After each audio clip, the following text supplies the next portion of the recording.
Hello friends, today we're going to take a look at your YouTube channel and dispel the excuses that are preventing you from starting one. So stay right there, I'll be back in just a moment.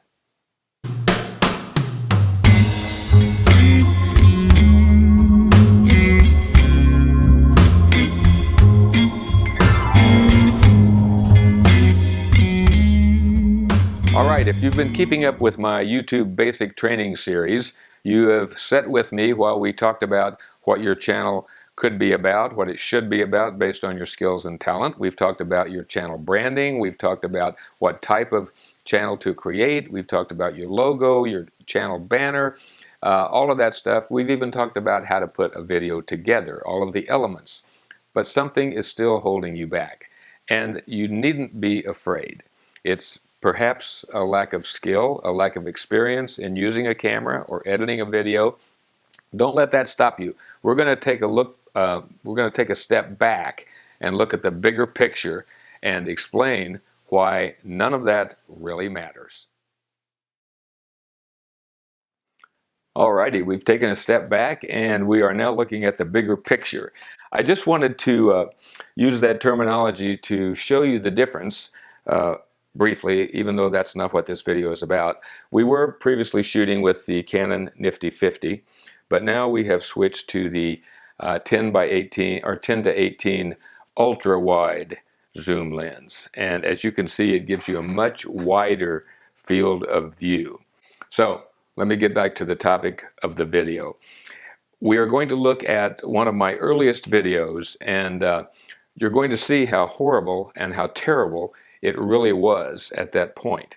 And I'm only showing you this because I wanted you to know that because I was doing so terrible, it didn't stop me. I went ahead and learned. So anyway, I'm going to run that video in now.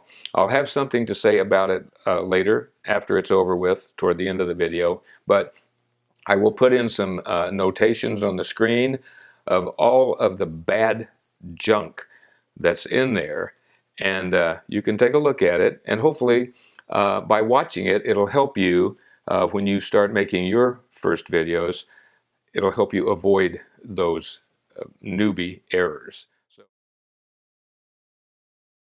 Okay, guys and gals, it's New Year's Day, and we're getting everything prepared for our meal here. I have a really nice brisket that going to slice up a little bit of here, and we will have that. I will pop it in the microwave to heat it up a little bit and put maybe a little bit of barbecue sauce on it. And let me show you what I use. KC Masterpiece. Okay, so we'll be using some of that. Also, let me take you over here for a minute.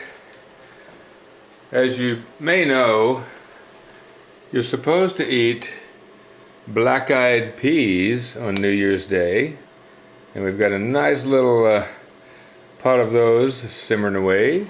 Inside the oven, we've got some cornbread.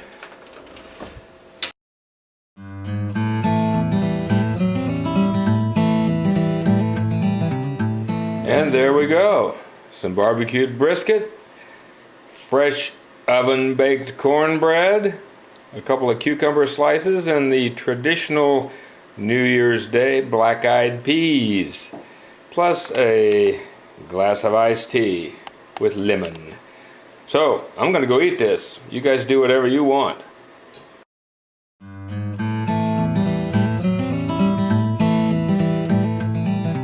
Well, that's the name of that tune, but stick around. There's more. Hang on.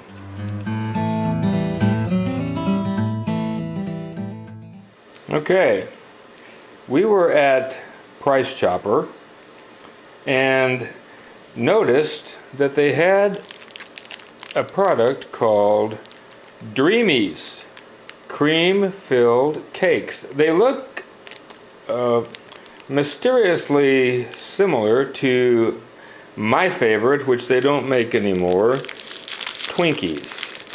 So we're going to take a look at these things and see just how they compare. Alright, first of all, they are a cream filled. Let me take a taste of this.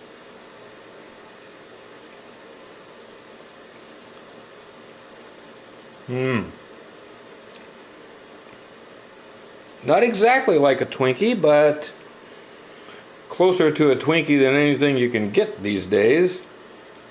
The cake is a little bit grainy and heavy, but the cream filling, well, the cream filling is not quite as light as a Twinkie either. So I think if the Dreamies company would lighten up their cake, make it a little bit more fluffy, and lighten their cream filling, they might have a potential of competing with the old, no longer available Twinkies. Although I have heard that there are negotiations in place for purchasing the Twinkie and the Wonder Bread division of Hostess, so we'll have to see how that goes. I'm going to eat the rest of this as soon as I turn the camera off. And there you have it. That was an example of one of my very earliest videos, and it wasn't good. It wasn't even mediocre. So the point is that I learned from that video. I did some research. I watched other YouTube videos. I looked at what was good videography, what was good audio quality, what was good lighting. And I figured it out. I learned. I still do lousy shots occasionally, or more often than I'd like to admit. But the point is, it didn't stop me. I went ahead, I dove in, and I started shooting videos and uploading them to YouTube. And at this point, I have just a little bit shy of 800 videos on there. I hope you'll watch every one of them. I doubt that's going to happen, but if you want to, you're welcome. Anyway, the point is, you can do the same thing. Don't let a lack of experience or a lack of knowledge about a certain thing hold you back. Dive in, get started, and create something, regardless of the quality at this point. And each time you can try to improve. Look for the things that you don't like and make a conscious effort to try and improve that on the next video. And I guarantee you, you will get better with each video you produce. So don't let excuses hold you back and stop you from doing something that you really, really want to do. I hope I've encouraged you. Leave a comment down below or a question if you have one. If I can't answer it, perhaps someone else will chime in with their opinion or advice. And until I speak with you again, and even after that, you stay focused.